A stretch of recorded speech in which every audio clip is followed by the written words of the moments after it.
An original. From Story Studio Network.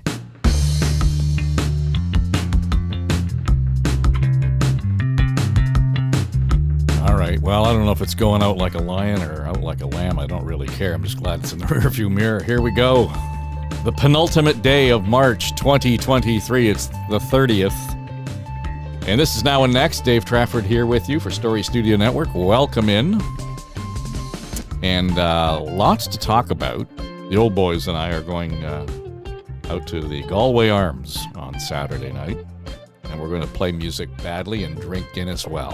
I think that's how we line it all up. So we just like to do it once every 6 weeks or so, and the folks at the Galway Arms indulge us. I think one point somebody said to them, "Do you guys ever have music in here?" And one of the staff said, "Yeah, we do from time to time. There's a group of older gentlemen who come in and play music, and they're not bad." So that's what you'll get. Anyway, if you want to be out there, we're on the Queensway at Islington on Saturday night. We will be the April Fools for you on the 1st of April, for sure. So welcome in. There's lots to talk about. We were chatting with Rod Black earlier in the week about a variety of things, and of course, this is probably the best time of year to be a sports fan in this city. And opening day for the Blue Jays today, all kinds of thrill and excitement. They start on the road. Now, I do want to get to the whole significance of April 1st, the anniversary, and I'll tell you what that is in a second. But we would be remiss if we didn't talk about the baseball side of things. Jeremy Diamond is joining us. He is the CEO at the RCAF Foundation. And you're wondering, well, what the hell's that got to do with baseball? You're still involved with the Canadian Baseball Hall of Fame, right? Yeah, chair of the board. So yeah. Always an exciting day for the Hall of Fame when baseball starts. Yeah. So, when I look at that, and I said to Rod, it's probably the most optimistic time for every team in Major League Baseball because everybody's tied for first. You got it. There's so much tradition around the game. Just your own sense of this, because we're seeing it more and more. Hockey is a no-brainer. There's all kinds of Canadian guys, girls playing hockey and at elite levels. The more we look into it in the other sports, whether it's basketball, baseball, tennis, we're seeing a real, an exceptional level of elite players coming out in all those major league sports, and baseball's no different. It's incredible to see. I was at the Baseball Canada Gala a month or so ago representing the Hall of Fame, and the amount of, I'd say, 14 to 19-year-olds that are there involved in Baseball Canada in a competitive program on their way to getting drafted, being in the minor league system, and hopefully being in the majors is larger than it's ever been.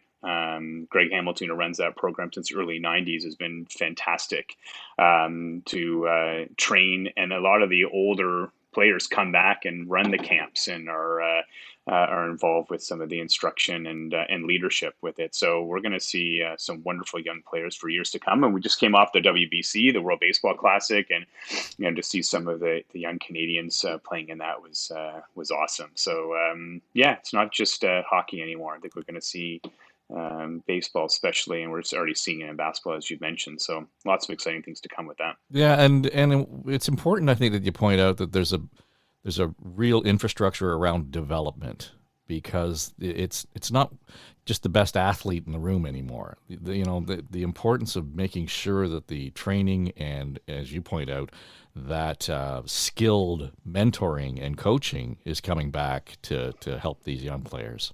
Yeah, there's also, I think, a pride that a lot of I'd say older, but a lot of those players are younger than me, to come back and help. They know how important a program like that is to mentoring young players. And if they can give some instruction, Russell Martin was back doing catching instruction and doing some development and leadership in WBC and for Baseball Canada. So it's great to see some of the recognizable stars from the past, Jays and non-Jays alike, lending a hand to inspire some of those young players to follow their dreams like some of the older players have in the past. Remember how exciting it was? I've still got I don't know if I've shown you this, I've still got the day one program from the Blue Jays and White Sox game at the C&E Stadium. And I know it's like Woodstock. Everybody says they were there, Yeah. but we were really there.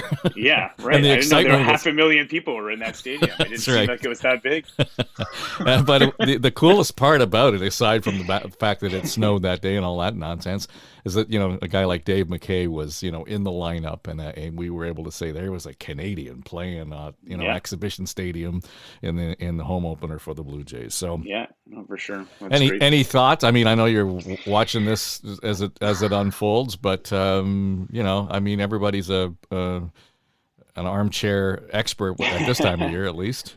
Yeah, hey, this is exciting as a J season in a while. There was high expectations last year, but I think they've taken a turn to make this a real goal to not only get a wild card and sneak into the playoffs, but win a division, win a pennant, and go to the World Series.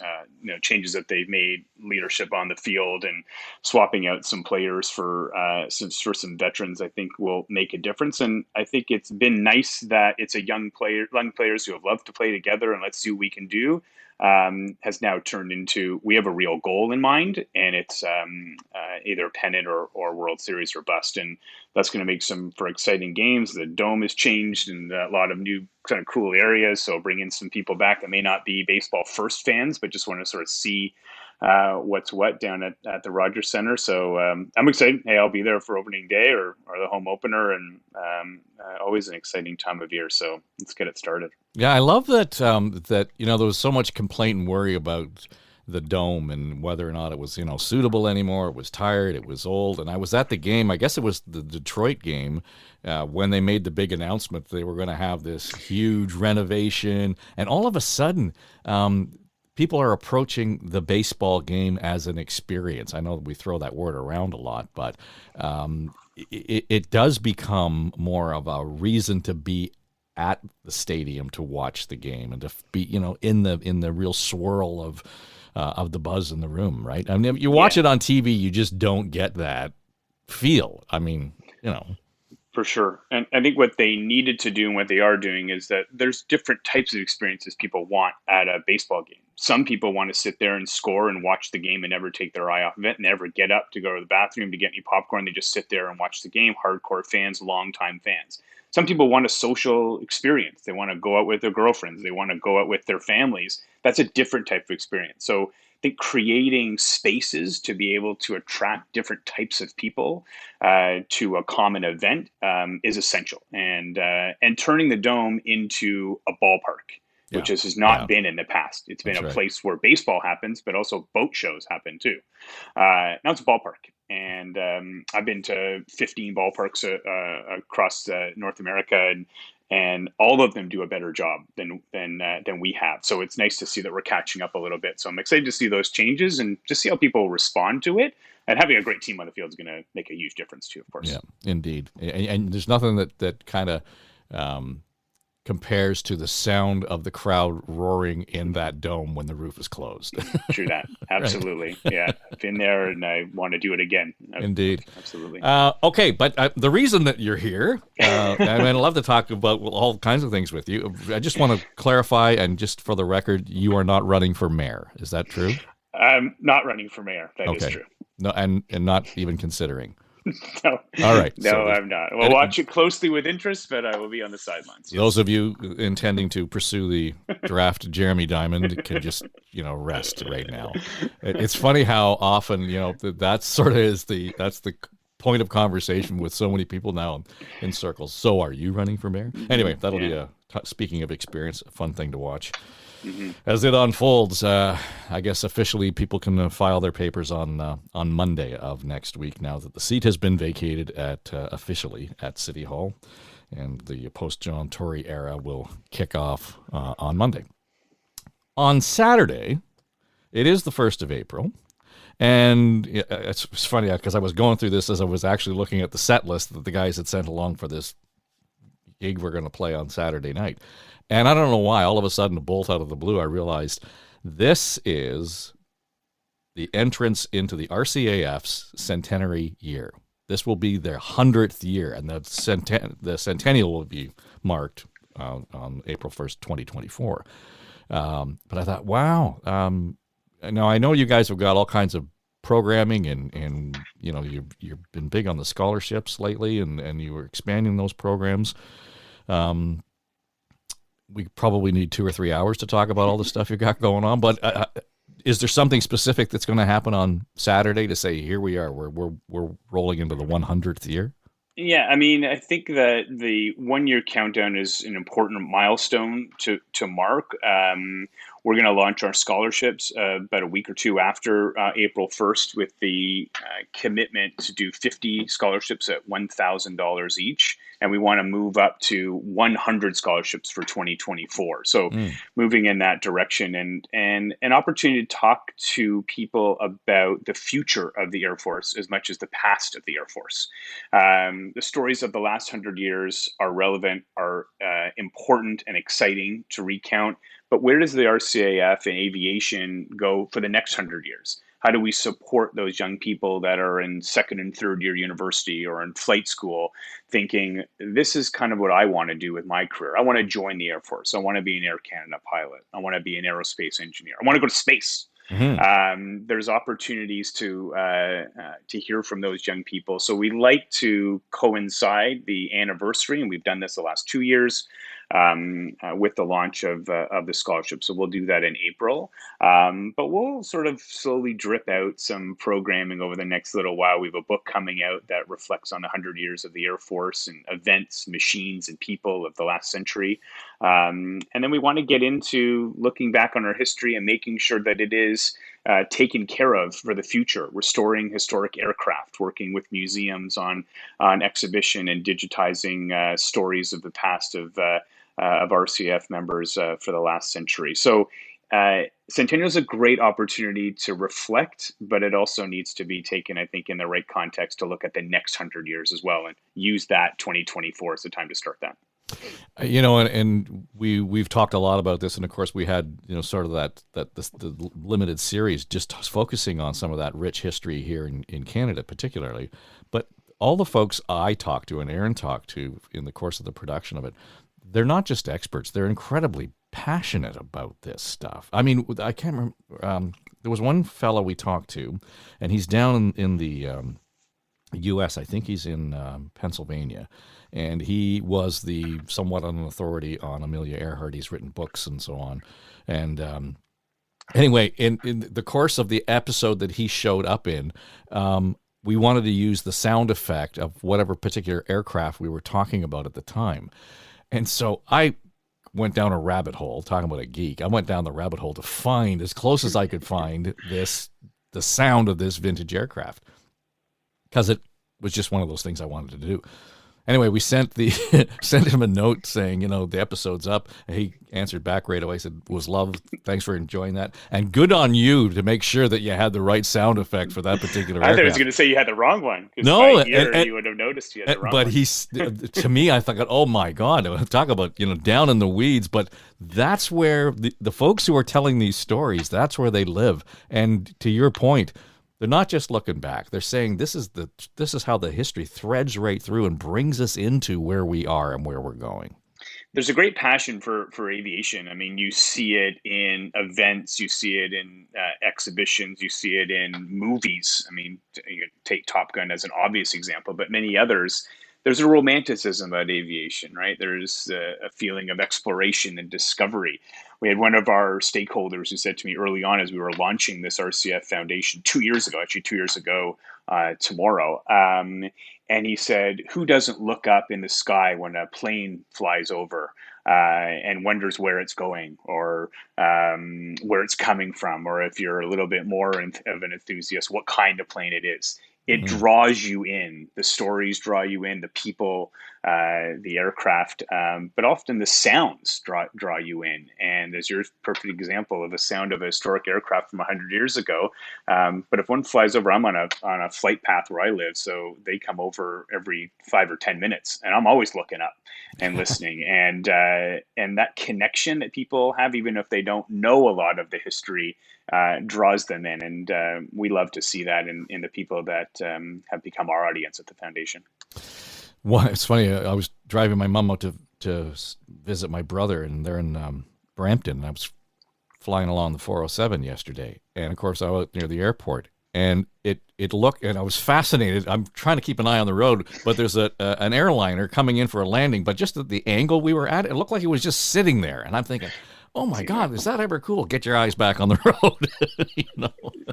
For sure. We like to you sort of drive over, and if you have a sunroof or you can see it out your window, it looks very close so you can touch it on those roadways. So we hear a lot of those stories from our young people that have been inspired by flight, either being on an airplane for the first time or seeing it, out their back window, and then thinking and saying to themselves, "I want to do that one day." Mm-hmm. And then also thinking, I want to inspire others to do that, especially young girls who have started, to really make their mark in aviation and aerospace, learning how to become mentors and to be inspiring to the next generation already. And they're the 20-year-olds and 21-year-olds. They're already thinking of how to inspire that 5 or 6-year-old. So the future is bright when we talk about these subjects. And but looking back to the origins and the start of it all is inspiring just the same. We were just working on a project on the future of forestry. Forestry for the Future was the organization we worked with. And, they were talking about the need to have the forestry sector involved in affecting the battle against climate change and so on. And there's a real important role to play. So we got into the whole conversation about the bioeconomy and this whole emergence of biofuel. And it's funny how the whole idea of biofuels for jets is on the front burner right now. And there's a real opportunity, I think, in terms of innovation, certainly in terms of the sector itself, having some real potential here in this country. For sure. We hear from students, and we have a number of conversations around the intersection between green technology and air travel, right? And you have people are very familiar with electric cars or hybrid cars, starting to electric and hybrid boats, and traveling on the water. And then Air Canada, I think, had an announcement a number of months ago around piloting, as it were, electric powered or hybrid powered aircraft. And I think that if you're 20 years old, 21 years old in university, you've been raised and brought up with talking about energy efficiency, talking about a green environment, talking about making sure we make the right decisions in terms of climate change in our planet.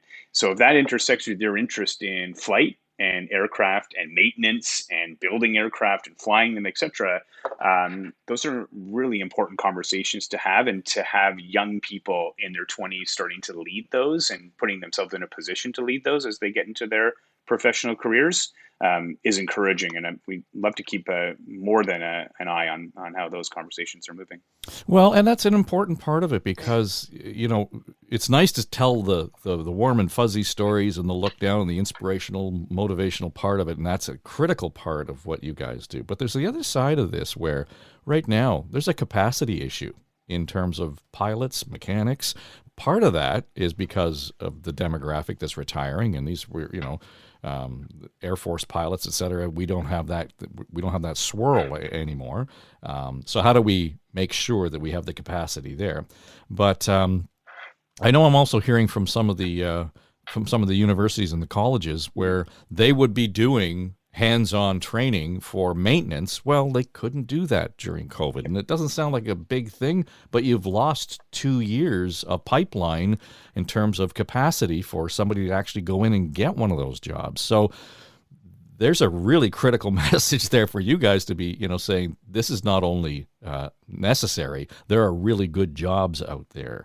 And, the capacity means once you've graduated, chances are pretty good you're going to get a great job. Yep. And there's not one, or maybe there are a few, but I don't think there's one university student who's getting to year 3 or year 4 who's not thinking of, where am I going to work? What job am I going to have? Where can I be employed? And you're right. The pipeline to these jobs is right in front of us. The high demand for skilled labor is right there. And there is a matter of catch up that's happening, as you mentioned. So having the foundation with our students, with our relationships with industry, align with programs in universities and colleges.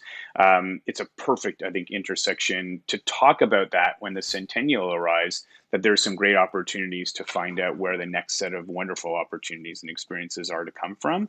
And it seems like everybody's on board to make that happen. And if we can be a facilitator and a supporter along the way, that's a great role for the foundation. Yeah, and I think even just starting that swirl of conversation. Now, part of that, of course, is around the scholarships you mentioned off the top. So how does one go about, raising their hand saying, oh, me, oh, me? Yeah, we're launching April 25th, and anybody that is aged in college and university, so 18 to 25, who is studying in a STEM program around aviation and aerospace with the plan to pursue a career in that field can apply through our website. We're again offering $51,000 scholarships. It's a short essay or a short video clip. And the questions are pretty easy. Tell us about what inspires you. Tell us about what you want to be doing in the future. And we want to see some personality. We want to see some inspirational stories. And we had over 300 submissions last year. We expect more this year. So there's high demand. And that makes us feel that we're in a really good spot and we're in good hands with these young people. Indeed. So here's what we do on Thursdays. Typically, we have what I call the feed drop feature. And I just kind of take some of the shows that we're working on or shows I listen to, and we highlight them on the Thursday. So because we put a good deal of work and I think attention and just fun into producing them, we're going to actually use one of the Pathway to the Stars segments, and that will be our feed drop today. And we will introduce many of you for the first time to a character named William Barker.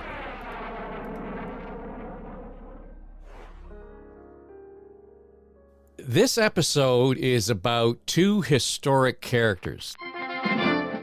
They fought side by side in World War I. They were celebrated flying aces. They both enjoyed national notoriety and a good deal of fame. So they're like Maverick and Iceman, is what you're saying? Yeah, exactly. I mean, they are the characters. And who we're talking about here, people will know probably the first name, Billy Bishop. If you fly in and out of the Island Airport here in Toronto, you're flying in and out of Billy Bishop Airport. So we got it. But the second guy is William Barker. And I know the name's just kind of hanging out there. It doesn't resonate the same way. But Bishop's and Barker's celebrity would have been something closer to, Austin Matthews and Connor McDavid right now in the NHL. So if these guys were the Maverick and the Iceman, the Tom Cruise and the Val Kilmer, the Matthews and McDavid stars of the day, how did Barker fall off the radar? I talked to Jason Wilson for this episode. He's a history prof at Guelph University. And he told me these two guys had the same pedigree, the same credentials. They're both from this fighter pilot archetype that, we might see in Top Gun, where they're both in that ever in the hunt for adventure. But it comes down to one basic difference. Bishop, for all intents and purposes, was born to be a PR hound. You're absolutely correct. Bishop had a way of self-promotion that Barker certainly did not. But even at that, nearly 100 years after his death, still, Barker's an all but forgotten character. There has to be more to this story, though, than just good PR. Like, how does one end up being celebrated as the national hero, and then the other one just kind of more or less disappears? Yeah, well, it's a good question, and there's real attempts to sort of revive that memory and the character. So I want to bring in our friend and colleague, John Wright, to the story. Our listeners will probably know him as the veteran pollster and the researcher. So this all starts with John browsing through a bookstore on the south side of the downtown University of Toronto campus. I actually was around Spadina Crescent one day, and there's a bookshop there, and I went into it and I found a book on the shelf by Mike Filey. And John just picks up a book, and it was written by a local Toronto historian, the late Mike Filey, talking about the people who had been buried in Mount Pleasant Cemetery. And so, like a total geek, I picked up the book. Now, the book chronicles the lives of some of the people buried in one of the largest cemeteries in Toronto. Today, Mount Pleasant, right in the middle of the city. 100 years ago, it would have been on the northern edge of town.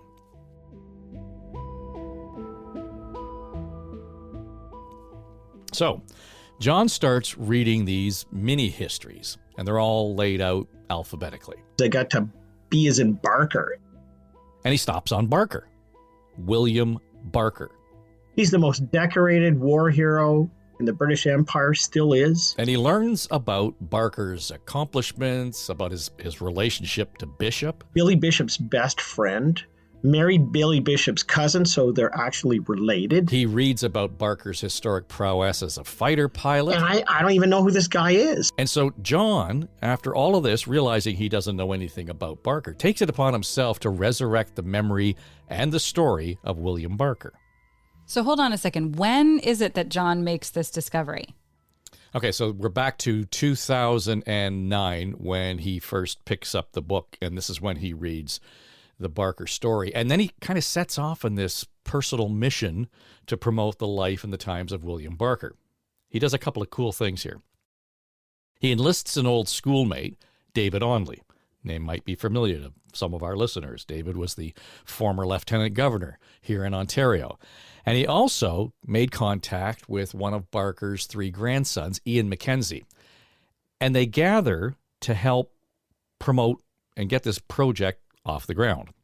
And in 2010, the stars kind of begin to align for them. We were able to put together a group of people, and through that got some financing for a monument that would go in front of the Mount Pleasant Cemetery mausoleum.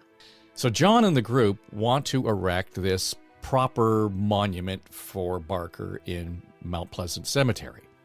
And it's a bronze piece of art that shows the half propeller of a Sopwith Camel aircraft. And it was all with the family's approval that we put that there with Barker's face on it and a couple of other things written about him. All intents and purposes, it's a piece of art, and it's going to sit outside the mausoleum that holds Barker's remains at Mount Pleasant. We then unveiled it to a very large crowd. The unveiling is emotional. It's a beautiful ceremony. We had World War I planes that came over the top of the mausoleum as we were saying, and it was quite the thing. Okay, so end of story. Barker gets the monument, and good on John for making the effort. Well, yeah, there's a bit of a gap, though, in between, because the best part of the story is how much of a challenge it was to get the monument there. It was not a straightforward affair in any stretch of the imagination. So John's initial inquiry to Mount Pleasant presents a major obstacle. There are no monuments in Mount Pleasant Cemetery. There's no shortage of elaborate gravestones and markers at Mount Pleasant. But as a matter of policy, the cemetery does not allow monuments. My first encounter with Mount Pleasant Cemetery was, we can't put a monument up. And I thought, well, why don't we just put a rock over here by the mausoleum if you can't? No, can't do that. So John has, I got to get plan B. Mount Pleasant won't allow the monument at Barker's burial site. He's thinking out loud, and he's making the plan to move Barker's remains to a cemetery in Ottawa that would allow for a monument and a ceremony fitting his stature in the RCAF. So I actually returned home, and then I started talking to the Mackenzie family, and I actually wrote out an email saying, under consideration, would you consider taking him to Ottawa, like exhuming the body and putting on a parade like the fallen heroes and having it across Ontario, where they would go then to the National Cemetery and have him reburied there. So he pitches the idea via email to Barker's family. And I described it in kind of a creative way, with a helicopter going up above and people coming out to see it and waving their flags, because the whole idea was to make him come alive. And almost immediately, within hours, oddly enough, John gets a call from the folks at Mount Pleasant.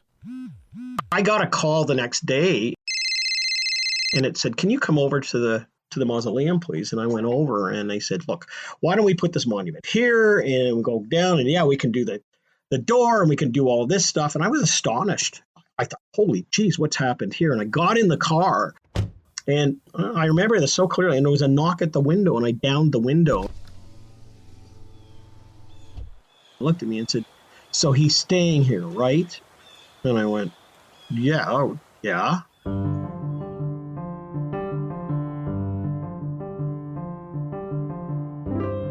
Now, he's a little puzzled by Mount Pleasant's seeming turnabout here. They'd already said no, but now they're at a point where they're happy to accommodate the monument, and he begins to wonder why. So he realizes why when he gets home to fire off a note to the family, bringing them up on the developments. When I hit the send button, I didn't realize that I had actually sent it not only to the family, but I'd sent it to the people at Mount Pleasant Cemetery.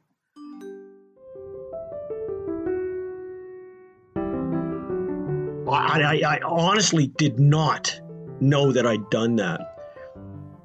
Yeah, John had mistakenly sent the Plan B email to Mount Pleasant at the same time he sent it to Barker's family. Hence the "so he's staying" question. Yeah, and it's kind of funny. And, John, you could hear it in his voice when he tells the story.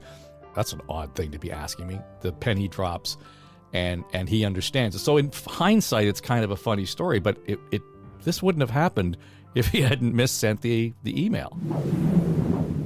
It was fun doing the series. I still have guys, Jeremy, in my circle who, like to think they're paying attention, and they see Billy Bishop in the statue when they get off the elevator at the airport, but for whatever reason, they don't see the guy standing beside him. We forget some of our historic figures in this country and in this city. What people may not know, and I'll only ruin one part of the podcast, is that once upon a time when William Barker, and you'll learn more about him when you listen to this series, died, it was the largest funeral in Toronto's history, and it still remains the largest funeral in Toronto's history, where I believe 50,000 people came out to say their farewell to William Barker. That was less than 100 years ago. And in that time, we have forgot him, his name. And so we hope that the work that we do, the work that we've done with you, Dave, and your team, shed a light on him, and people find out maybe for the first time what an incredible figure he was in Canadian history. Jeremy, good of you to join us. Enjoy the baseball season and stay in touch. We'll want to keep an eye and an ear on what you guys are doing at the foundation. Perfect. Appreciate being on. Take good care.